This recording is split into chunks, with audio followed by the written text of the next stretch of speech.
अगर थोड़ा सा मैं राजनीतिक बात करूं तो कर्नाटक में बुरी पराजय के बाद जो एक कालिख लगी है प्रधानमंत्री के चेहरे पे, उनके छवि पे जो एक काला रंग पुत गया है, शायद उस रंग को धुलने के लिए ये लगातार इस तरह के ड्रामे लगातार किए जा रहे हैं। आप देखेंगे कि कर्नाटक चुनाव की कहीं चर्चा नहीं है, न कहीं चाणक्य की चर्चा है कि चाणक्य की नीति फेल हो गई, न कहीं ये चर्चा है कि प्रधानमंत्री की छवि धूमिल हो गई और इनके लाख प्रयत्न के बाद एकदम निचले स्तर पर जाकर प्रचार प्रसार करने के बाद भी कर्नाटक की जनता ने नरेंद्र मोदी को नकार दिया।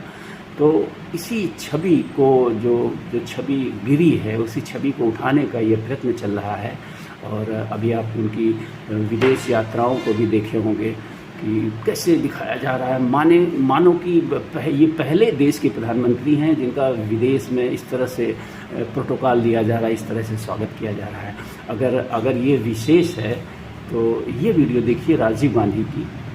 In a joint statement issued at the end of his visit, the Prime Minister and the President reaffirmed their faith in the democratic process, reviewed the major issues reflecting peace, security, and economic development, and agreed that their two governments would remain in close touch to enhance their mutual understanding.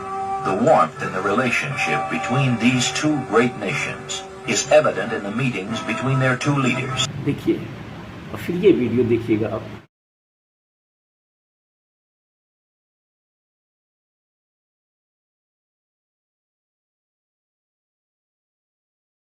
तो इन दोनों video को compare करिए कि वो राजीव गांधी का क्या था, वो अपमान था, और ये क्या देश का सम्मान है। अरे कोई भी प्रधानमंत्री भारत जैसे देश का, जो एक बहुत बड़ा बाजार है दुनिया में, मैं कहता हूँ भारत में किसी व्यक्ति को आप प्रधानमंत्री बना दीजिए, वो एक बाजार का प्रतिनिधि होता है और उस बाजार का हर जगह इस बाजार रूपी दुनिया में स्वागत होगा। ये कोई नई बात नहीं है कि प्रधानमंत्री जी के 56 इंच के सीने को देखकर लोग स्वागत कर रहे हैं। सीने को नहीं, उस सीने के पीछे जो इतनी बड़ी 135 करोड़ की आबादी है, जो उपभोक्ता वर्ग है, जो उपभोग की चीज़ें खरीदता है इन देशों से, जो दुनिया की सारी सड़ी गली चीज़ें भारत में खप जाती हैं, उस बाज़ार को बनाए रखने के लिए ये सारा महिमा मंडन होता है। इसको आप लोग हमेशा ध्यान रखिए, गलतफहमी में मत रहिए कि प्रधानमंत्री नरेंद्र मोदी के अंदर कोई ऐसा आभा मंडल है जिसके चलते उनका स्वागत हो रहा है और किसी दूसरे का स्वागत नहीं होगा। मनमोहन सिंह का स्वागत नहीं होता था, इंदिरा गांधी का स्वागत नहीं होता था, राजीव गांधी का स्वागत नहीं हुआ, नरसिम्हा राव का स्वागत नहीं हुआ। सिर्फ प्रधानमंत्री नरेंद्र मोदी का ही विदेशी स्वागत करते हैं और बाकी लोग जाते थे तो विदेशी गाली देते थे उनको, कहीं कहाँ से आ गया ये। ऐसा नहीं होता है। ये पद की गरिमा है, ये पद का स्वागत हो रहा है, किसी व्यक्ति का नहीं हो रहा है। इसको हमेशा आप लोग ध्यान रखिए।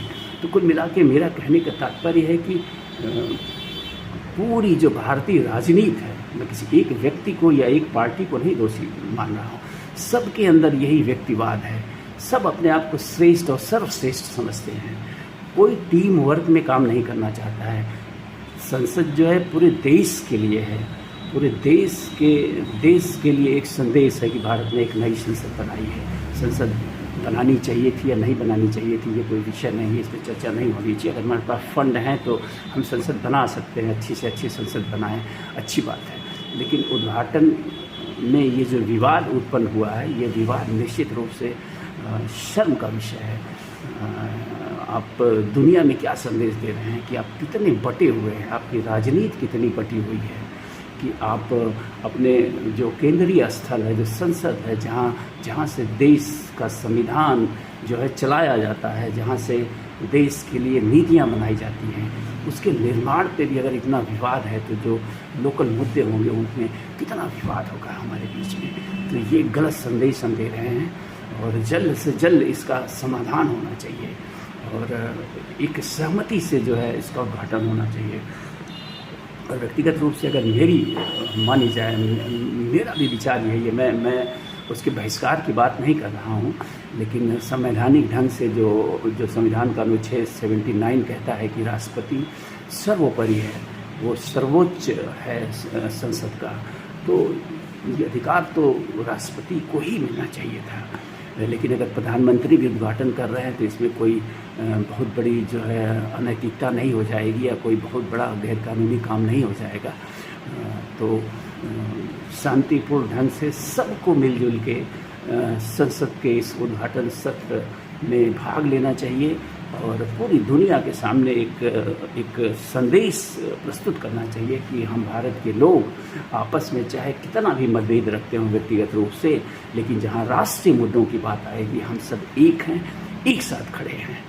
तो मैं यही आशा करूंगा कि आने वाले दिनों में जल्द से जल्द उद्घाटन से पहले ये विवाद समाप्त हो और सारी पार्टियां, सारे लोग मिलजुल कर संसद के इस उद्घाटन सत्र में हिस्सा लें और देश की गरिमा को बढ़ाएं और दुनिया के सामने एक उदाहरण प्रस्तुत करें और दुनिया को बताएं और दिखाएं कि अनेक भिन्नताओं के बाद भी, जैसे कहा जाता है ना कि भारत जो है भिन्नताओं में एकता का देश है, यानी कि हमारे यहाँ अनेकों रंग बिरंगी संस्कृतियाँ हैं, धर्म हैं और सबको मानने वाले एक साथ अलग अलग रहते हुए भी एक साथ रहते हैं। तो वही संदेश हमारे देश के नेताओं को भी देना चाहिए कि हम अलग अलग विचारधारा रखते हुए भी राष्ट्रीय मुद्दों पे एक मत हैं, एक साथ हैं। धन्यवाद, नमस्कार।